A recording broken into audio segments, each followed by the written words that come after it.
साथियों, आज हम वाल्मीकि रामायण के बालकांड के 72वें सर्ग की कथा सुनेंगे। इस सर्ग में विश्वामित्र जी ने भरत और शत्रुघ्न से विवाह करने के लिए मांडवी और श्रुतकीर्ति का हाथ मांगा है राजा जनक जी से, और राजा जनक जी ने प्रसन्नतापूर्वक उन्हें स्वीकृति दी है।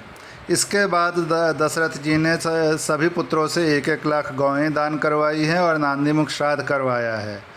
तो चलिए अब 72वें सर्ग की कथा शुरू करते हैं। श्री सीतारामचंद्राभ्याम नमः। श्रीमद् वाल्मीकि रामायणं बालकांडम 2सप्ततितमः सर्गः। विश्वामित्र द्वारा भरत और शत्रुघ्न के लिए कुशध्वज की कन्याओं का वर्ण, राजा जनक द्वारा इसकी स्वीकृति तथा राजा दशरथ का अपने पुत्रों के मंगल के लिए नंदी श्राद्ध और गोदान करना। विदेहराज जनक जब अपनी बात समाप्त कर चुके तब वशिष्ठ सहित महामुनि विश्वामित्र उन वीर नरेश से इस प्रकार बोले। नरश्रेष्ठ, इक्ष्वाकु और विदेह दोनों ही राजाओं के वंश अचिंतनीय हैं। दोनों के ही प्रभाव की कोई सीमा नहीं है। इन दोनों की समानता करने वाला दूसरा कोई राजवंश नहीं है। राजन, इन दोनों में कुलों में जो यह धर्म संबंध स्थापित होने जा रहा है सर्वथा एक दूसरे के योग्य है। रूप वैभव की दृष्टि से भी समान योग्यता का है, क्योंकि उर्मिला सहित सीता श्री राम और लक्ष्मण के अनुरूप है। नरश्रेष्ठ, इसके बाद मुझे भी कुछ कहना है, आप मेरी बात सुनिए। राजन, आपके छोटे भाई जो ये धर्मज्ञ राजा कुशध्वज बैठे हैं, इन धर्मात्मा नरेश के भी 2 कन्याएं हैं जो इस भूमंडल में अनुपम सुंदरी हैं। नरश्रेष्ठ भूपाल, मैं आपकी उन दोनों कन्याओं का कुमार भरत और बुद्धिमान शत्रुघ्न, इन दोनों महामनस्वी राजकुमारों के लिए इनकी धर्म पत्नी बनाने के उद्देश्य से वर्ण करता हूँ। राजा दशरथ के ये सभी पुत्र रूप और यौवन से सुशोभित लोकपालों के समान तेजस्वी और देवताओं के तुल्य पराक्रमी हैं। राजेंद्र, इन दोनों भाइयों भरत और शत्रुघ्न को भी कन्यादान करके आप इस समस्त इक्ष्वाकु कुल को अपने संबंध से बांध लीजिए। आप पुण्यकर्मा पुरुष हैं, आपके चित्त में व्यग्रता नहीं आनी चाहिए, अर्थात आप यह सोचकर व्यग्र न हो कि ऐसे महान सम्राट के साथ मैं एक ही समय 4 वैवाहिक संबंधों का निर्वाह कैसे कर सकता हूँ।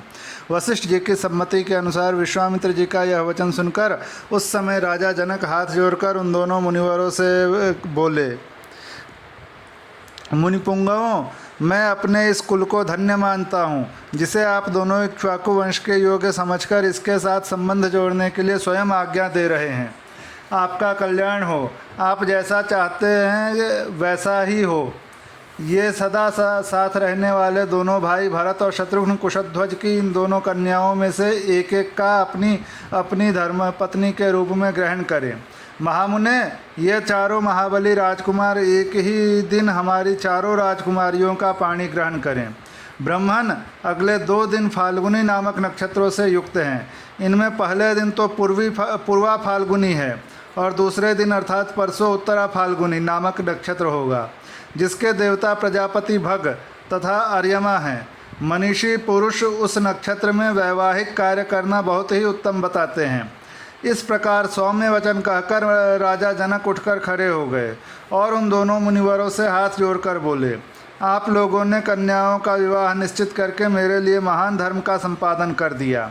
मैं आप दोनों का शिष्य हूँ। मुनिवरों, इस श्रेष्ठ आसनों पर आप दोनों विराजमान हो। आपके लिए जैसी राजा दशरथ की अयोध्या है, वैसा ही यह मेरी मिथिलापुरी है।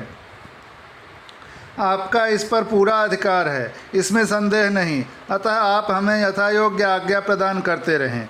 विदेहराज जनक के ऐसा कहने पर रघुकुल का आनंद बढ़ाने वाले राजा दशरथ ने प्रसन्न होकर उन मिथिला नरेश को इस प्रकार उत्तर दिया।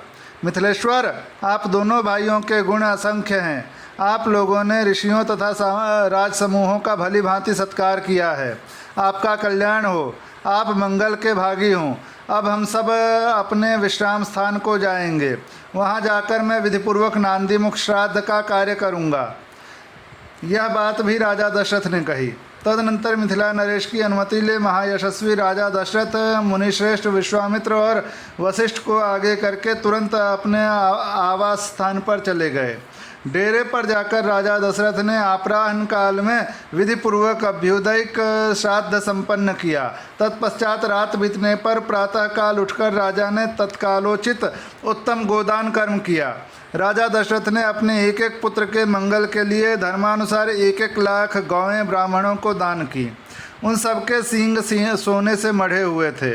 उन सबके साथ बछड़े और कांसे के दुग्ध पात्र थे।